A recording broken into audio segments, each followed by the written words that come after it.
போதைப் பொருட்களின் விற்பனை மையமாக தமிழகம் திகழ்ந்து வருவதாக அதிமுக பொதுச் செயலாளரும் எதிர்க்கட்சித் தலைவருமான எடப்பாடி கே பழனிசாமி குற்றம் சாட்டியுள்ளார். தமிழ்நாட்டில் போதைப் பொருட்களின் புழக்கத்தை தடுக்க தவறிய விடியா திமுக அரசை கண்டித்து சென்னை ராஜா அண்ணாமலைபுரத்தில் நடைபெற்ற மாபெரும் மனித சங்கிலி போராட்டத்தில் அதிமுக பொதுச் செயலாளரும் எதிர்க்கட்சித் தலைவருமான எடப்பாடி கே பழனிசாமி கலந்து கொண்டார். இதனையடுத்து செய்தியாளர்களை சந்தித்த அவர் தமிழகத்தில் போதைப் பொருட்களின் நடமாட்டம் அதிகரித்து உள்ளதாக குற்றம் சாட்டினார்.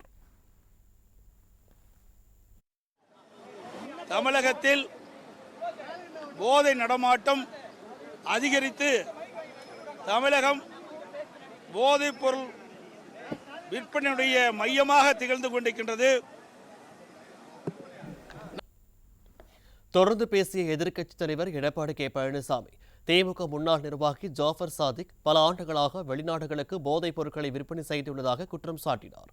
மேலும் போதைப் பொருள் விற்பனை செய்த பணத்தை திமுக நிர்வாகிகளுக்கு ஜாஃபர் சாதிக் வழங்கியதாக செய்திகள் வருவதாகவும் அவர் குற்றம் சாட்டினார்.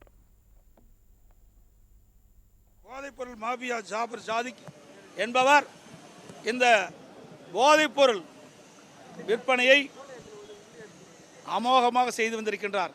பல ஆண்டு காலமாக குறிப்பாக இவர் திமுகவில் அயலக அணி அமைப்பாளராக பொறுப்பு வகிக்கிறார். அண்மையில் வெளிநாட்டுக்கு போதைப்பொருள் கடத்தியதாக கைது செய்யப்பட்டு மத்திய போதைப்பொருள் தடுப்பு பிரிவு அதிகாரிகளுடைய கஸ்டடியில் இருப்பதாக ஊடக செய்தி, பத்திரிகை செய்தி. இவர் பல ஆண்டு காலமாக 45 முறை இந்த போதைப் பொருளை வெளிநாட்டுகளுக்கு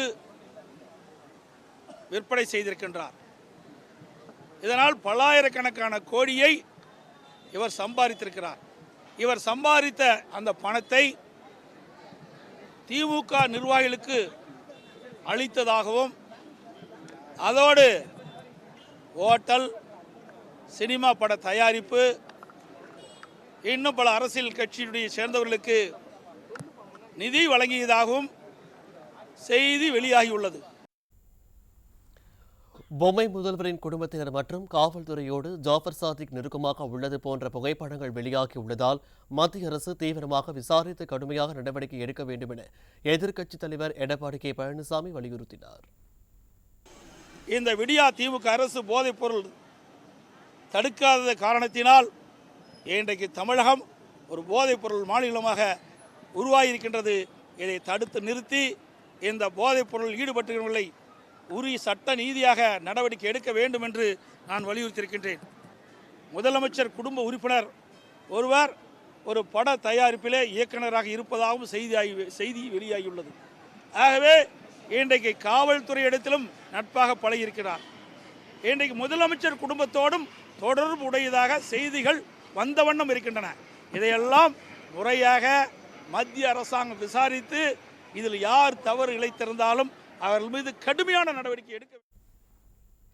தமிழகத்தில் கடந்த 10 நாட்களில் மட்டும் சுமார் பல கோடி ரூபாய் மதிப்புள்ள போதைப் பொருட்களை மத்திய போதைப் பொருள் தடுப்பு பிரிவு கண்டுபிடித்துள்ள நிலையில் விடியா அரசின் ஏவல் துறை கும்பகர்ண தூக்கத்தில் உள்ளது வேதனை அளிப்பதாக எதிர்க்கட்சித் தலைவர் எடப்பாடி கே பழனிசாமி தெரிவித்தார். இந்த 10 நாட்களில் மட்டும் இன்றைக்கு 150 கோடி ரூபாய் மதிப்புள்ள போதைப் பொருள் மெத்தோம்பட்டை விட்டமைன் 36 கிலோ கண்டுபிடிச்சிருக்கிறாங்க. அதே போல் கொடுங்கையூர் குப்பை கிடங்கில் இன்றைக்கு அந்த போதைப் பொருள் கண்டுபிடிச்சிருக்கிறாங்க. ராமேஸ்வரம் மண்டபம் கடற்கரை அருகே 108 கோடி ரூபாயில் 100 கிலோ போதைப் பொருள் கண்டுபிடிக்கப்பட்டது. நேற்றைய தினம் கூட புதுக்கோட்டையில் 110 கோடி ரூபாய் மதிப்புள்ள போதைப் பொருள் பதிவு செய்யப்பட்டது. இது எல்லாமே மத்திய போதைப் பொருள் தடுப்பு பிரிவு தான் கண்டுபிடிச்சி இதை வெளியில் கொண்டாந்துருக்கிறாங்க. மாநிலத்தில் இருக்கின்ற காவல்துறை அதிகாரிகள் கும்பகர்ணன் போல் தூங்கிக் கொண்டு இருப்பது வேதனை அளிக்கின்றது. தொடர்ந்து பேசிய எதிர்க்கட்சித் தலைவர் எடப்பாடி கே பழனிசாமி போதைப் பொருட்களை தடுக்க தவறிய பொம்மை முதல்வர், விளையாட்டுத்துறை அமைச்சர் உள்ளிட்டோர் தார்மீக பொறுப்பேற்று பதவியை ராஜினாமா செய்ய வேண்டும் என மக்கள் எதிர்பார்ப்பதாக தெரிவித்தார். கோடி மதிப்புள்ள போதைப் பொருட்கள் தமிழகத்திலிருந்து மத்திய போதைப் பொருள் தடுப்பு பிரிவு அதிகாரிகள் கண்டுபிடித்திருக்க சொன்னால் தமிழகத்தின் காவல்துறை என்ன செய்து கொண்டிருக்கின்றது?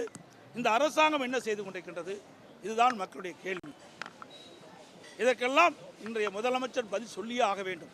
அது மட்டும் இல்லாமல் இந்த போதைப்பொருள் தடுக்க தவறிய இந்த விடியா திமுக அரசு இன்றைக்கு காவல்துறை உயர் அதிகாரிகள், முதலமைச்சர் மற்றும் விளையாட்டுத்துறை அமைச்சர், குடும்பத்தைச் சேர்ந்தவர்களெல்லாம் இதிலே தொடர்பு இருப்பதாக மக்கள் சந்தேகிக்கப்படுகிறார்கள்.